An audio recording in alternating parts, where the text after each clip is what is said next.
Hey, how are you guys doing today? My name is Mario, and I'm going to be touching bases up on the brain disorder epilepsies. Just a quick little table of contents before beginning. We're going to be talking about what epilepsy is and how it affects a person. We're also going to be talking about the diagnosis and the recommendations that one could get if they do have this brain disorder. We're also going to be talking about the pathology and the treatments one could get, such as medication or even surgery. I'll touch bases on that later on, and obviously the conclusion. Just to begin with, I just want to make it clear that pathology, or my bad, epilepsy isn't any type of mental disorder. It doesn't happen because a person can't control it whenever it happens. So don't think it's any of that. This is real and it happens to a lot of people nationwide. Matter of fact, 70% of the people that do have this are very young, and 30% of the people who, develop it later are older and, they start developing it because things that I'll touch up on later later on the presentation. So, about the disease, the reason epilepsy happens is because when our brain functions, we have neurons, transmitting from parts. And the reason this happens is because either a lot of neurons are hitting parts of the brain really fast, or not, or that the brain stops working, or parts of the brain start functioning, which causes a epilepsy. And these are the two types of epilepsies that there are. The first one is a minor epileptic fit. This is when people start losing awareness and they sort of like stay there, not like pretty much they're still conscious, but they lose awareness of what's going on.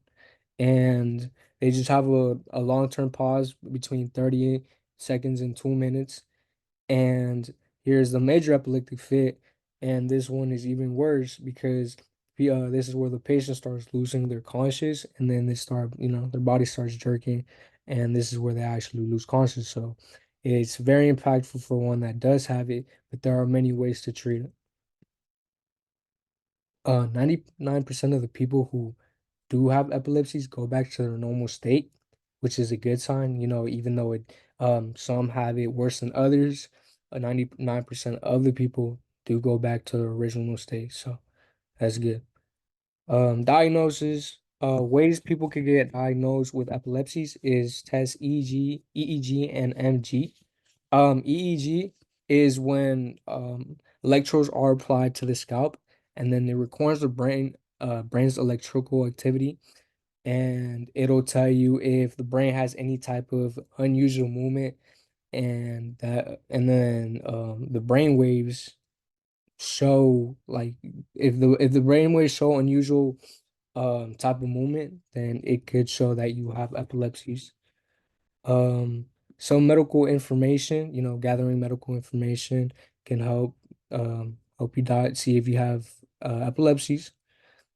Physical examinations such as motor function, sensory perception, reflexes, and coordination can also be a impactful thing to decide whether or not you have epilepsies, and also seizure classifications.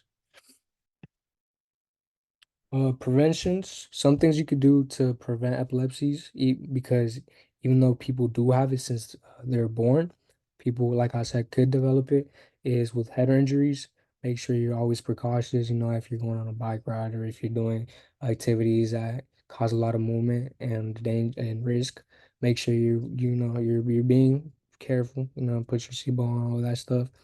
Uh, Make sure you're avoiding illicit drugs, people that do have epilepsy. If they use illicit drugs, it does increase the risk of having seizures, and also infections, brain infections, having a sort of type of brain infection. And if it targets a certain part of the brain, it could also cause epilepsies.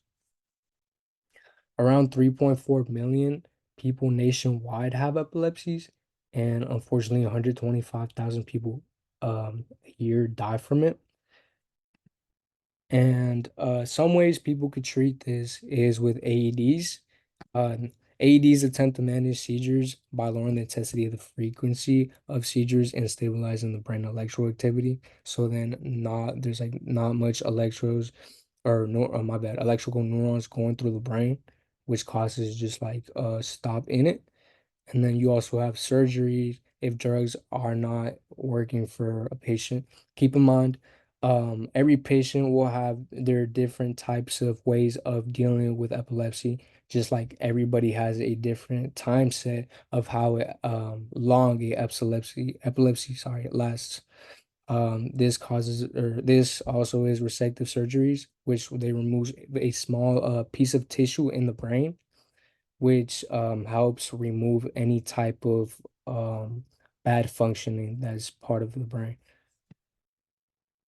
Some recommendations are definitely do not ignores the seizures that you're having. You know, if you think the seizures, or if you see someone having seizures and you think it's just normal, just any type of, normal seizure, that now might be the case. Make sure you go visit someone, a doctor, to see if you could diagnose you with epilepsies, because if you do this later on in your life, you might not have the same treatment that you could have had, 5, 10 years ago. That wouldn't have been as major as the epilepsies you were having back then. Make sure you're also not isolated. You're going outside, you're taking breaks, you're taking walks, help you get that nature, get you that free air, make sure you're going outside, you're socializing with people. Make sure you're not making any modification changes that aren't supposed to be or aren't you know verified by your doctor. Make sure they always know better than you, so make sure you're taking the amount of prescriptions they're giving you. One thing I didn't mention is that um, you have to take the treatments very often, very frequently, and it's not something that you could take every week.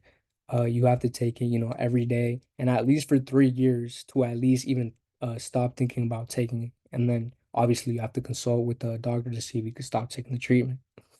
Like I said again, substance abuse, not be taking any types of drugs or any types of, anything that could harm your body, because it just increases the risk of having epilepsy. Regular Medicare, lifestyle modification, make sure you're eating good if you're not.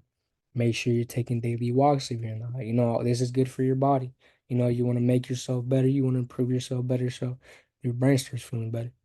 A support network, make sure you're talking to your family, make sure you're talking to your friends, make sure they're there to support you, because as much as it is physically that you're battling, it's also emotionally, people are there to help you, and this will make you feel better.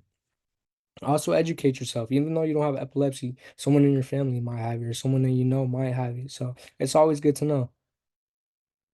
So, in conclusion, epilepsy is a very dangerous brain disorder that could happen very often, or it could happen to people that we might know. So, we want to make sure that everybody around us is good, and we make sure we want to educate ourselves in, you know, not only epilepsy, but any type of seizure or any type of disorder that's out there, because it's more normal than we think. It happens often. So we always want to be prepared for that.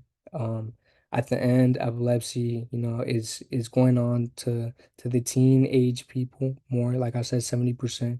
So we make sure you want to stay educated on that. And we want to make sure that we don't have any type of that stuff. So we want to educate ourselves.